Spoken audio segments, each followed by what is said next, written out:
DeFi, aka Decentralized Finance. I'm going to be talking to you, honestly, about my personal experience and the 3 best things I like about DeFi in 2020. You can still enjoy this one with the bilateral.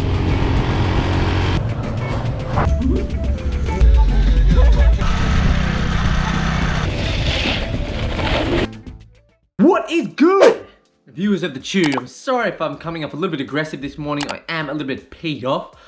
Got up early this morning at 5 a.m, the crack of dawn, to see my club, the Melbourne Football Club, the Melbourne Demons. It's an AFL football team in the great land down under of Australia. They should have won the game, cemented their top spot in the finals, but they lost. An easy win.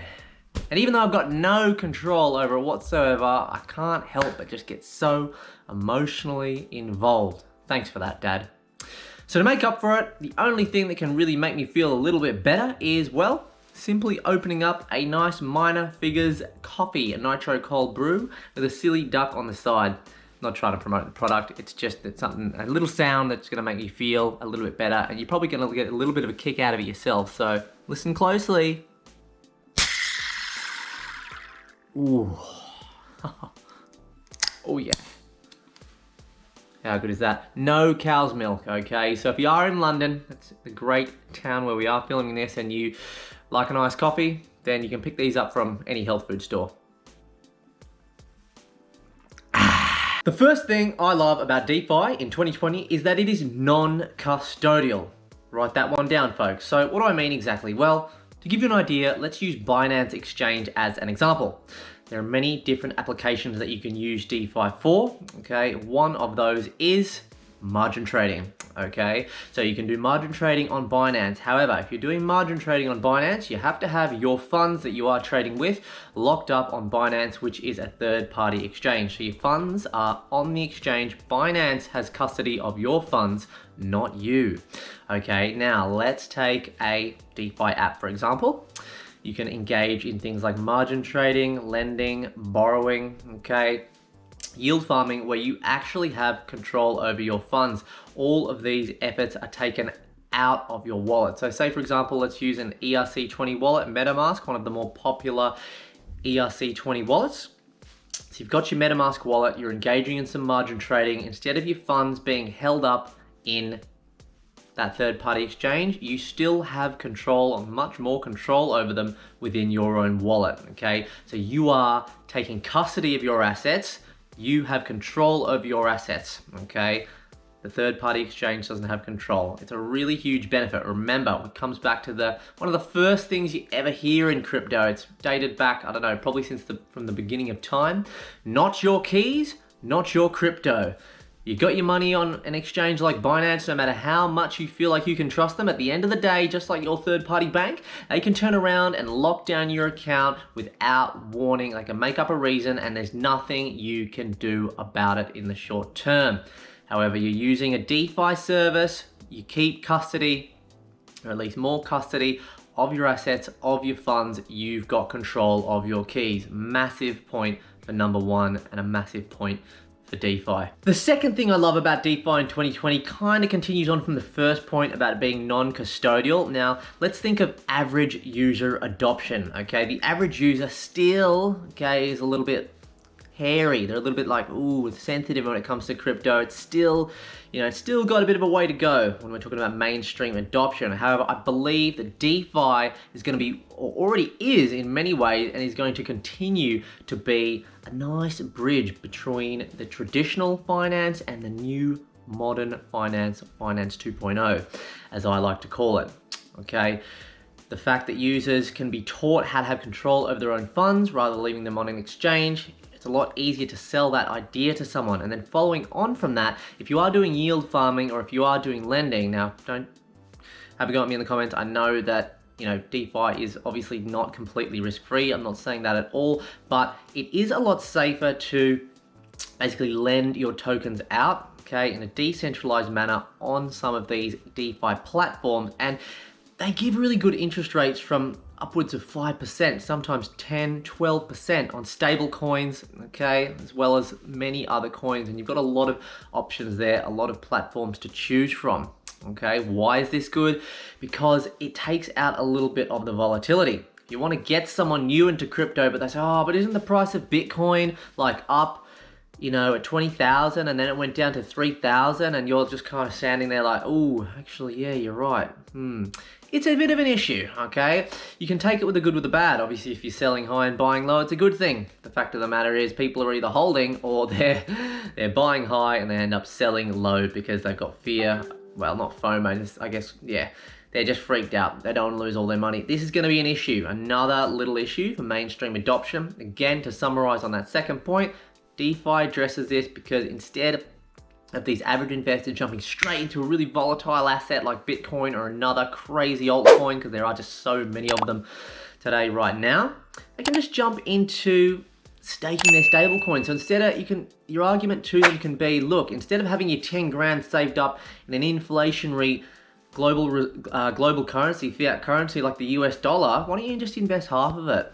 Okay, and because the thing is, they're going to be getting an interest rate of what? Like in the UK here, it's 0.05% in my savings account for my HSBC bank, which is just totally rubbish, if you ask me. So why wouldn't I just want to potentially lend out my funds and get up to 10% or more return, okay, per annum? It's kind of a no-brainer, and it's just a lot more of a secure way to sell the idea of blockchain and Bitcoin cryptocurrency through DeFi to the average person. The third thing I love about DeFi is the fact that it is peer-to-peer. I know what you're thinking, oh, but peer-to-peer is nothing new. Bitcoin's peer-to-peer. Yes, you are correct. However, Bitcoin is not being used in today's age, cryptocurrency age, as an exchange of value between two people on a regular daily basis, okay?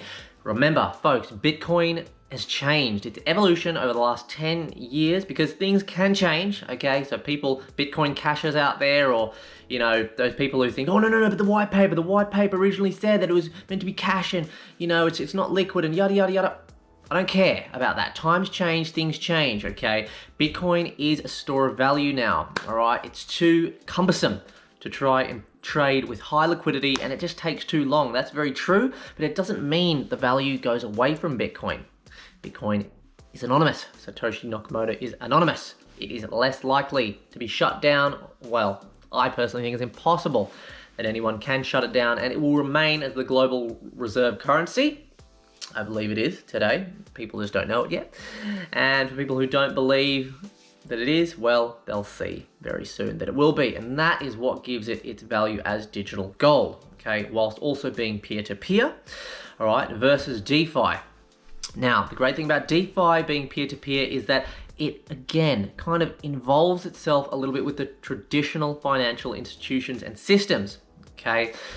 More easily regulated, it's more scalable, all right? There's lots of technological adaptations that have come about recently in the last few years that have just made it a lot more liquid through liquidity pools, particularly on DeFi, and, you know, it's just a lot more manageable, okay? And they are making the technology so that it can simply be used for easy cash transactions, okay? People can go to the store, they can buy a bottle of milk, a loaf of bread, they can pay for movie tickets very easily using new decentralized finance services, okay? And if people want to transact between each other, it's genuine, all right? The protocols have been built by third-party applications or third-party businesses, if you like, but the funds don't go to the third party first. If I've got a MetaMask wallet and I want to send some Ethereum or another ERC20 DeFi token to a friend, I can just do it very easily. It's very liquid, and then they can easily convert that through applications such as Uniswap, which I won't go through in much detail, but essentially they can go onto Uniswap and they can, for a very, very small and good gas fee, okay, in most cases, they can basically just swap their funds. You know, so you can go from Ethereum to maybe another ERC20 token, or Ethereum to DAI. Okay, we'll get into more detail about that in some other videos.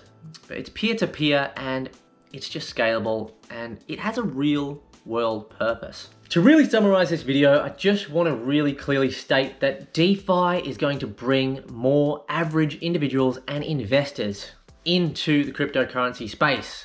all right? They are partnering up with traditional financing institutions, ideas, and ideologies. And ironically, as ironic as this is, the average person trusts in the bank when we really know what the bank's true intentions are.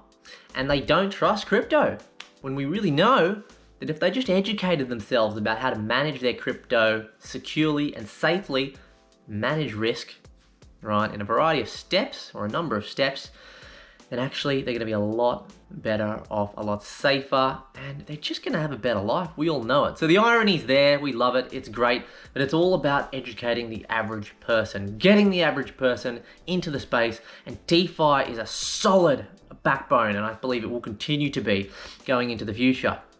As of recent times, making this video in early September of 2020, I must say that, well, look, there's a lot of DeFi tokens out there right now, and just like we had with the ICOs in 2017, a lot of them are going to pump and a lot of them are going to dump, but there are going to be a few that do stick around, and you just want to find the right ones and be invested in the right ones. So let me know in the comments section, are you big on DeFi? Do you get DeFi? Do you think it has a place in our financial system? Do you think it has a place in crypto? Which DeFi tokens are you buying and for what reasons?